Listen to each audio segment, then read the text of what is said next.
Hello दोस्तों, अस्सलाम वालेकुम। कैसे हैं आप सब लोग? आई होप आप सब लोग अच्छे ही होंगे। तो दोस्तों, मैं हूं शमा खान और आज की जिस वीडियो पर मैं रिएक्शन देने वाली हूं उस वीडियो का टाइटल है मोहम्मद सबके लिए। तो दोस्तों, इनकी इस वीडियो पर मैं 3 पार्ट मतलब बना चुकी हूं। और दोस्तों, मुझे ये नहीं मालूम कि इस रील के कितने पार्ट हैं, तो प्लीज़ आप मुझे कमेंट करके ज़रूर बताइएगा कि इस रील के कितने पार्ट हैं। तो दोस्तों, देर ना करते हुए वीडियो को स्टार्ट करते हैं। वालेकुम दोस्तों, कैसे हो? उम्मीद है कि सब खैरियत से होंगे। अल्लाह आप लोगों को ऐसे ही खुश रखे। सरकार दो आलम सल्लल्लाहु अलैहि वसल्लम की पूरी जिंदगी पर बनने वाली वीडियो सीरीज का, जिसका नाम मोहम्मद सब के लिए है, उसका ये चौथा हिस्सा यानी पार्ट 4 है। कल हमने सरकार दो आलम सल्लल्लाहु अलैहि वसल्लम की पैदाइश के बारे में बड़ा तफसील से सुना, लेकिन क्या आपको पता है जिस साल सरकार दो आलम सल्लल्लाहु अलैहि वसल्लम की पैदाइश हुई उस साल को अरबी में आमुल फील कहते हैं। आम अरबी में साल को कहते हैं और फील हाथी को कहते हैं, यानी हाथियों वाला साल। इसलिए कि उसी साल हाथियों वाला एक बहुत बड़ा वाकया हुआ था, जिसका जिक्र कुरान पाक की एक सूरत जिसका नाम भी सूरह फील है, यानी हाथी वाली सूरत, खास उस सूरत में उस पूरे वाकये का जिक्र है। हुआ ये था कि काबे की अजमत और लोगों के दिल में काबे की अकीदत और शोहरत से जल भुनकर यमन के गवर्नर अबरहा ने इरादा किया कि क्यों ना यमन में भी एक ऐसा शानदार कनीसा गिरजा घर बनाया जाए जिसकी मिसाल दुनिया में कहीं भी ना हो, और वो काबे से भी बड़ा और खूबसूरत हो। इससे अबरहा का मकसद ये था कि यमन के जो अरब लोग हैं जो हज करने के लिए मक्का मुकर्रमा जाते हैं और वहां पर बैतुल्लाह यानी काबे का तवाफ करते हैं, वो लोग इस कनीसा की खूबसूरती, इसकी अजमत और इसकी शान और शौकत से इम्प्रेस और मरूब होकर काबा जाने के बजाय इस गिरजा घर में आने लगे और इसका तवाफ करने लगे। इसी ख्याल से उसने एक बहुत बड़ा आलीशान कनीसा और एक गिरजा घर तामीर किया। इसी ख्याल से अबरहा ने एक बहुत बड़ा और आलीशान कनीसा और गिरजा घर तामीर किया, और बहुत बुलंद, बहुत आलीशान, कि नीचे खड़ा हुआ आदमी ऊपर नजर नहीं डाल सकता था, और उसको सोने, चांदी, हीरे जवाहरात से आरास्ता और पैरास्ता यानी सजाया धजाया, और पूरे मुल्क में ऐलान कर दिया कि अब यमन के लोग मक्का न जाए, काबा न जाए, बल्कि वो अपना हज, अपना तवाफ यहीं पर करे, इसी कनीसा में आकर तवाफ करे और इसी कनीसा में आकर वो इबादत करे।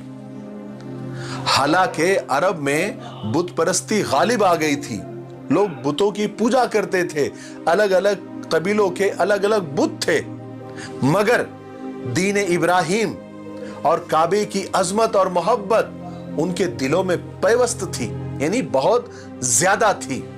इसलिए कुरैश के कबीले के साथ साथ अरब में जितने भी कबीले थे, सब के अंदर ये अबरहा का ऐलान सुनकर गम और गुस्से की एक लहर दौड़ गई। कुरैश में खास तौर से गुस्सा इतना ज्यादा था कि कुरैश के एक नौजवान ने रात के वक्त कनीसा में दाखिल होकर वहां पर गंदगी कर दी और कनीसा को पूरा आलूदा और बदबूदार कर दिया। और एक रिवायत के मुताबिक अरब के कुछ मुसाफिरों ने वहां कनीसा के बाजू में ठहर कर वहां पर अपनी किसी जरूरत के लिए आग जलाई, जिसकी वजह से कनीसा को आग लग गई और कनीसा को बहुत ज्यादा नुकसान हुआ। अब अबरहा को जब इसकी इत्तला मिली, इसकी खबर मिली और बतलाया गया कि किसी कुरैश ने, यानी किसी कुरैशी ने यह काम किया है, तो वो तो जलाल में आ गया, गुस्से में आ गया। उसने कसम खाई कि मैं इनके काबा की ईंट से ईंट बजा दूंगा, और उसकी तैयारी भी शुरू कर दी। अबरहा ने अपना खास हाथी, जिसका नाम महमूद था, उस पर सवार हुआ और पूरा हाथियों वाला लश्कर तैयार किया और काबे पर हमला करने के लिए निकल पड़ा। पूरा लश्कर हाथियों वाला था, क्योंकि अबरहा का प्लान यह था कि काबा के सुतूनों में लोहे के मजबूत और लंबी जंजीरें बांधकर उनको हाथियों के गले में बांध दिया जाए और हाथियों को हाँक दिया जाए, तो होगा ये कि एक ही झटके में सारा बैतुल्ला और पूरा काबा नाउजुबिल्लाह जमीन पर आकर गिर जाएगा और एक ही झटके में काम खत्म हो जाएगा। जब अरब में इस प्लान की खबर और इस हमले की खबर पहुंची तो सारा अरब और उसके जो कबीले थे वो सब मुकाबले के लिए तैयार हो गए। रास्ते में कुछ कबीलों ने अबरहा का मुकाबला करने की कोशिश भी की, लेकिन इतने बड़े हाथियों के लश्कर के सामने वो नाकाम हो गए। फिर हुआ ये कि ये लश्कर मक्का के करीब एक जगह का नाम है मगमस, वहां पर पहुंच गया जहां पर कुरैश के ऊंट चर रहे थे। अबरहा के लश्कर ने सबसे पहले उन पर हमला करके सारे ऊंटों को गिरफ्तार कर लिया, जिनमें से 200 ऊंट सरकार दो आलम सल्लल्लाहु अलैहि वसल्लम के दादा अब्दुल मुत्तलिब के भी थे। अबरहा ने यहां पहुंचकर अपना जो सफीर होता है, अपना जो दूत होता है जिसका नाम हन्नाता हमीरी था, उसको मक्का शहर में भेजा और कहा कि जाओ कुरैश के सरदारों को जाकर इत्तला करो, उनको खबर करो, उनको वार्निंग दो कि अबरहा और हम लोग तुमसे जंग करने के लिए नहीं आए हैं। हमारा मकसद सिर्फ काबे को गिराना है, काबे को ढाना है। अगर तुम उसमें रुकावट बनते हो तो फिर तुम्हें भी नुकसान होगा, इसका हम जिम्मेदार नहीं होंगे। हन्नाता हमीरी जो कि अबरहा का सफीर था, जब मक्का में दाखिल हुआ तो सब ने अब्दुल मुत्तलिब का पता दिया, क्योंकि वही कुरैश के सबसे बड़े सरदार थे। तो हन्नाता हमीरी ने अब्दुल मुत्तलिब से गुफ्तगू की और अबरहा का पैगाम पहुंचाया। तो एक रिवायत के मुताबिक अब्दुल मुत्तलिब ने जो जवाब दिया वो ये था कि अबरहा से जाकर कहो कि हम भी तुमसे कोई जंग का इरादा नहीं रखते और ना हमारे पास इतनी ताकत है कि तुम्हारे हाथियों वाले लश्कर से हम मुकाबला कर सकें। अलबत्ता मैं इतना बताए देता हूं कि जिस घर को तुम ढाने के लिए आए हो, गिराने के लिए आए हो, ये अल्लाह का घर है और उसके खलील इब्राहिम अलैहिस्सलाम का बनाया हुआ है और अल्लाह खुद उसकी हिफाजत का जिम्मेदार है। अगर तुम लोग अल्लाह से जंग का इरादा रखते हो तो फिर तुम जो चाहे वो करो, फिर आगे ये भी देख लेना कि अल्लाह ताला तुम्हारे साथ क्या मामला करते हैं। तो हन्नाता हमीरी की तो बात समझ में आ गई, तो उसने कहा अब्दुल मुत्तलिब से कि आप एक काम करें, आप मेरे साथ चले, मैं आपको अबरहा बादशाह से मिलाता हूं, आप जो भी है सामने आमने बैठकर बात करें। तो अब्दुल मुत्तलिब ने कहा ठीक है। दोनों मिलकर अबरहा के पास गए। अबरहा ने जब अब्दुल मुत्तलिब को देखा, बिल्कुल ऊंचे पूरे बड़े वजी आदमी थे, यानी बारोब आदमी थे। वो देखकर, यानी अब्दुल मुत्तलिब को देखकर वो इतना मुतासिर हुआ कि अपने तख्त से नीचे उतर गया और अब्दुल मुत्तलिब को अपने बराबर बिठाया और बड़े अदब के साथ पूछा कि आप किस मकसद से और किस गर्ज से आए हैं। हालांकि एक रिवायत के मुताबिक अबरहा के दिल में यह था कि अब्दुल मुत्तलिब गिड़गिड़ाएंगे, मिन्नतें करेंगे और हाथ जोड़ेंगे और कहेंगे कि आप काबे को ना गिराए, हम आपसे माफी चाहते हैं, या तो फिर आपको जो चाहिए, जो पैसा वगैरह जो चाहिए हम देने को तैयार है। या अबरहा के दिल में ये भी एक बात थी समझौते वाली कि ऐसा समझौता कुछ अब्दुल मुत्तलिब के साथ बैठकर हो जाए कि ठीक है हम काबे को नहीं गिराते हैं, एक काम करते हैं कि एक साल यहाँ मक्का में हज करेंगे और एक साल यमन आकर कनीसा के पास हज करेंगे, एक साल यहाँ एक साल वहां। ऐसे अबरहा के दिल में था। लेकिन अब्दुल मुत्तलिब ने बिल्कुल ऐसा जवाब दिया कि अबरहा का सर चकरा गया। अब्दुल मुत्तलिब ने कहा कि मैं सिर्फ इस मकसद से आया हूं, मेरी जरूरत सिर्फ इतनी है कि मेरे ऊंट जो आपके लश्कर ने गिरफ्तार किए हैं, बस आप उन्हें छोड़ दे, मुझे और कुछ नहीं कहना है। अबरहा तो जैसे ढीला पड़ गया, उसका जो समझौते का प्लान था वो तो सारा चकनाचूर हो गया। तो अबरहा ने दिल में गुस्सा दबाते हुए जनाब अब्दुल मुत्तलिब से कहा कि मैंने आपको जब पहली बार देखा तो मेरे दिल में आपके लिए बड़ी इज्जत, बड़ी वक़्त हुई थी, मगर अभी आपने जो बात की ना, उससे आपकी पूरी इज्जत खत्म हो गई। मेरी नजर में आप गिर गए। आपको सिर्फ अपने 200 ऊंटों की फिक्र है, जबकि आपको मालूम है कि आपका काबा जो कि आपका दीन है, मैं उसको गिराने, उसको ढाने के लिए आया हूं, और उसके बारे में आपने एक भी बात नहीं की, जरा सी भी गुफ्तगू नहीं की। तो अब्दुल मुत्तलिब ने बड़े इत्मीनान के साथ जवाब दिया कि देखिए, ऊंटों का मालिक तो मैं हूं, इसलिए मुझे उनकी फिक्र है, मैं इसलिए आपके पास आया हूं, और काबा उसका मालिक मैं नहीं हूं। उसका मालिक तो वो अजीम हस्ती है और वो अपने घर की हिफाजत करना जानता है। अब्राहा ने गुस्से में कहा कि तुम्हारा खुदा भी आज मेरे हाथ से उसके घर को बचा नहीं सकेगा। अब्दुल मुत्तलिब ने बड़ी बेनियाजी के साथ जवाब दिया, तुम्हें इख्तियार है, तुम जो चाहे वो करो। बहरहाल अब्दुल मुत्तलिब के ऊंट अब्राहा ने वापस कर दिए। अब्दुल मुत्तलिब अपने ऊंटों को वापस लेकर मक्का तो आ गए, लेकिन काबे के दरवाजे की जंजीरों को पकड़कर दुआ में मशगूल हो गए। साथ में कुरैश की एक बहुत बड़ी जमात थी। सबने अल्लाह से दुआएं की कि ए अल्लाह, इस अब्राहा के अजीम लश्कर का और इतने बड़े लश्कर का मुकाबला हमारे बस में नहीं है। ये अल्लाह, तू अपने घर की हिफाजत का इंतजाम तू खुद फरमा। दुआ करने के बाद अब्दुल मुत्तलिब और सारे लोग पहाड़ों पर और अलग अलग जगह पर फैल गए, क्योंकि उनको यकीन था कि इस लश्कर के ऊपर अल्लाह का अजाब जरूर आएगा।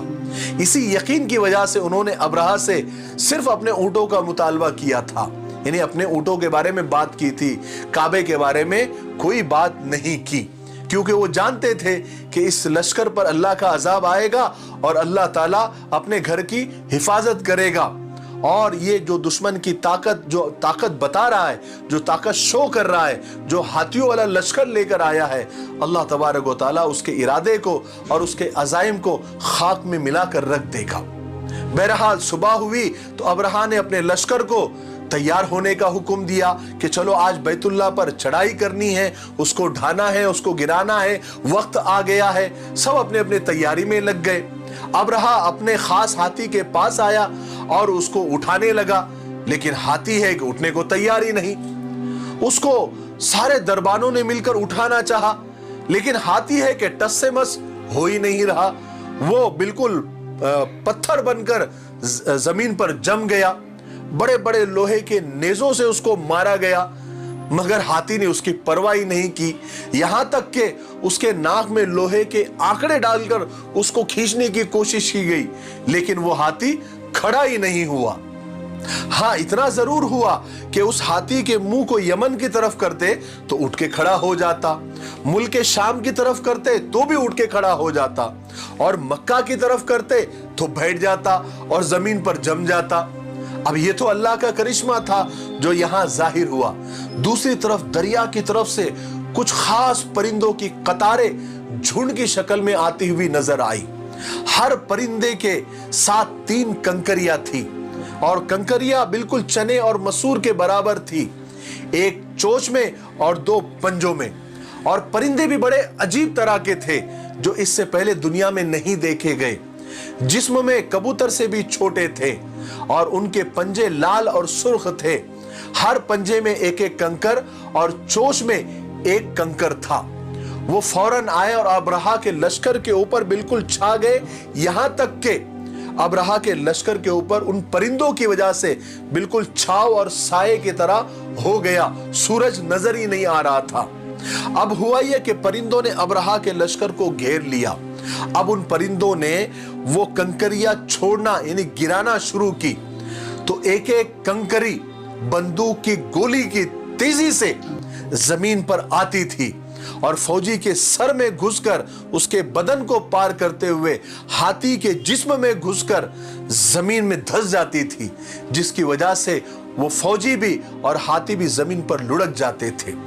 अल्लाह का दूसरा अजाब अब्राहा के लश्कर पर यह आया कि खारिश की यानी खुजली की बीमारी फैल गई वो कंकरियां गिरने के बाद, और तमाम लश्कर को इतनी, जो बच गए थे उनको इतनी जोर से खुजली आई कि जब वो खुजाते थे तो चमड़ी हाथ में आ जाती थी, उनकी चमड़ी उतरने लगी, जिसकी वजह से भगदड़ मच गई। ये अजाब देखकर हाथी खुद भागकर खड़े हुए, बिल्कुल तितर बितर मामला हो गया। यहां तक कि किताबों में आता है कि बहुत सारे अब्राहा के फौजी अपने ही हाथियों के पैरों तले रौंद कर मारे गए। लेकिन अब्राहा, चूंकि ये तो बादशाह था, ये सबसे बड़ा था, इसलिए अल्लाह तबारक व तआला को इसको सख्त सजा देनी थी, इसको तड़पा तड़पा कर मारना था, क्योंकि अल्लाह के घर को गिराने के लिए आया था। तो वो फौरन हलाक नहीं हुआ, अल्लाह ने उसको फौरन हलाक नहीं किया, बल्कि उसके जिस्म में ऐसा जहर चढ़ गया, सरायत कर गया कि उसका एक एक जोड़ सड़कर गिरने लगा आहिस्ता आहिस्ता। इसी हाल में वो वापस यमन भी लाया गया और दारुल हुकूमत, जो यमन की दारुल हुकूमत थी, सना पहुंचते पहुंचते उसका सारा बदन टुकड़े टुकड़े होकर बह गया और वो वहीं पर मर गया। और इसी तरह अल्लाह तबारक व तआला ने अबरहा को हलाक किया और अपने घर की हिफाजत की। आज के लिए इतना काफी है क्योंकि वीडियो काफी लंबी हो रही है। 5वें हिस्से में हम सुनेंगे कि सरकार दो आलम सल्लल्लाहु अलैहि वसल्लम के पैदा होने के बाद, इस दुनिया में आने के बाद दुनिया में क्या क्या अजीब करिश्मे हुए, यहूदी दुनिया में किस तरह खलबली मची, कहां क्या हुआ, दुनिया के कोने कोने में किस तरह सरकार के आने की खबर पहुंची और जमीन से लेकर आसमानी दुनिया तक किस तरह खुशियां मनाई जाने लगी। बस थोड़ा इंतजार करें, तब तक मेरे लिए, पूरी उम्मत के लिए और पूरी इंसानियत के लिए खैर और भलाई की दुआ करते रहें। अस्सलामु अलैकुम व रहमतुल्लाहि व बरकातुहू। तो दोस्तों मुझे बहुत मज़ा आ रहा था सुनते हुए ये वाक़या। आई होप आपको भी बहुत मज़ा आ रहा होगा। तो दोस्तों शेयर करना तो बनता है दोस्तों, क्योंकि जिन्हें नहीं मालूम उन्हें भी पूरी मतलब जानकारी मिल जाएगी। तो वो बहुत ज़रूरी है कि सबको जानकारी मोहम्मद सल्लल्लाहु अलैहि वसल्लम के बारे में जानकारी मिल जाए पूरी, जिनको नहीं भी मालूम। तो जिस तरीके से हमें पूरी बारीकी से नहीं पता था, तो अब हम वीडियो देख रहे हैं तो हमें मालूम होता जा रहा है। तो दोस्तों इनकी वीडियो को शेयर करना तो बनता है और इनकी सब्सक्राइब भी करें, इनको सपोर्ट भी करें कि इनकी वजह से ही हमारी वीडियोस बन पाती हैं, रिएक्शन वीडियोस। तो दोस्तों मैं पार्ट 5 जल्द ही लेकर आऊँगी। तो दोस्तों कमेंट में मुझे ज़रूर बताया करें कि आपको मेरा रिएक्शन कैसा लगता है और मेरे चैनल को प्लीज़ सब्सक्राइब करें और वीडियो को लाइक कर दीजिएगा अगर पसंद आई हो तो। मिलते हैं अगली वीडियो में। अल्लाह हाफिज़।